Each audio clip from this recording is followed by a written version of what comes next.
أعوذ بالله من الشيطان الرجيم. بسم الله الرحمن الرحيم. عما يتساءلون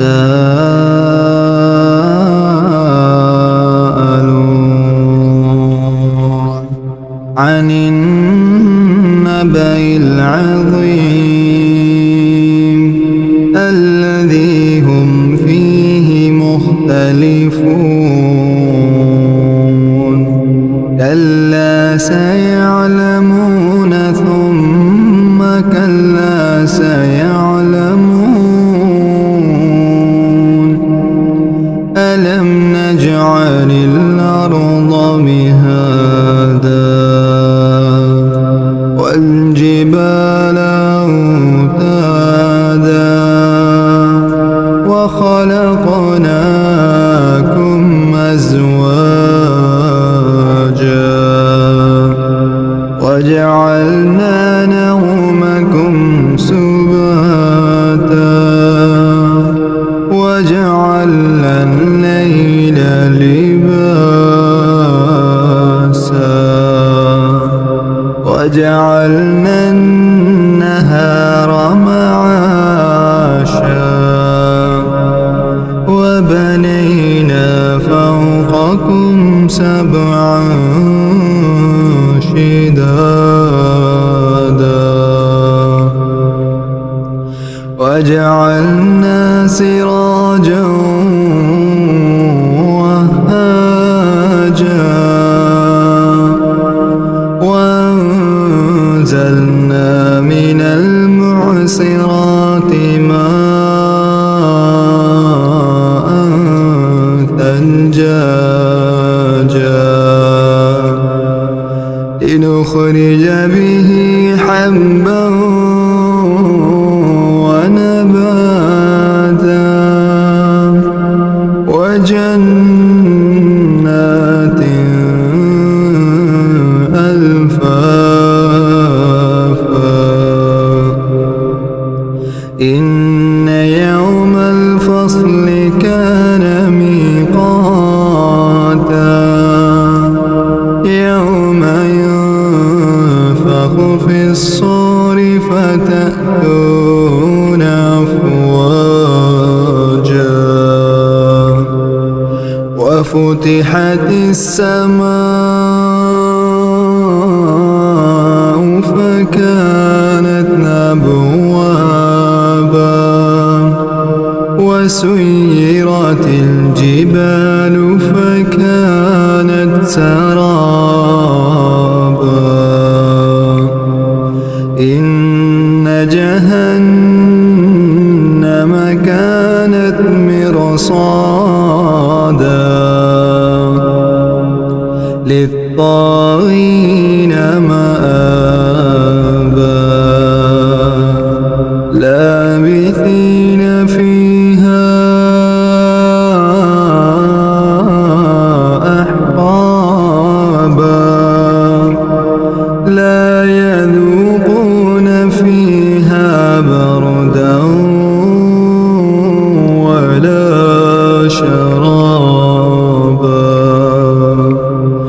إلا حميما وغساقا جزاء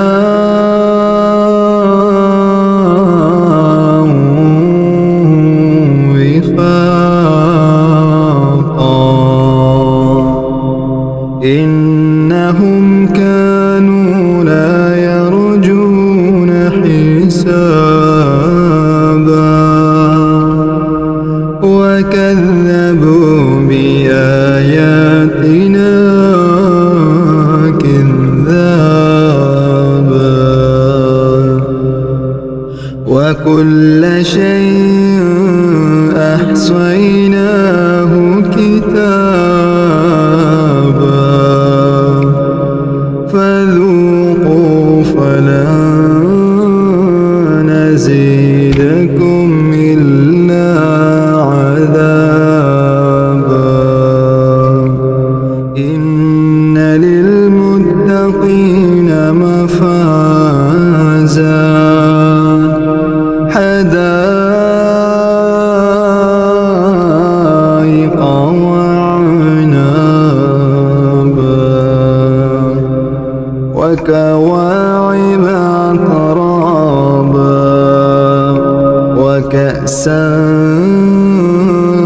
دهاقا لا يسمعون فيها لغوا ولا كذابا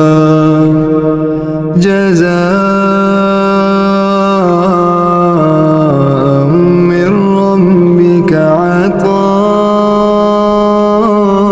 عطاء حسابا رب السماوات والأرض وما بينهما الرحمن لا يملكون منه خطابا يوم يقوم الروح والملائكة صفا لا يتكلمون إلا من أذن له الرحمن وقال صوابا ذلك اليوم الحق فمن شاء اتخذ إلى ربه مآبا إنا أنذرناكم عذابا قريبا يوم ينظر المرء ما قدمت يداه ويقول الكافر يا ليتني كنت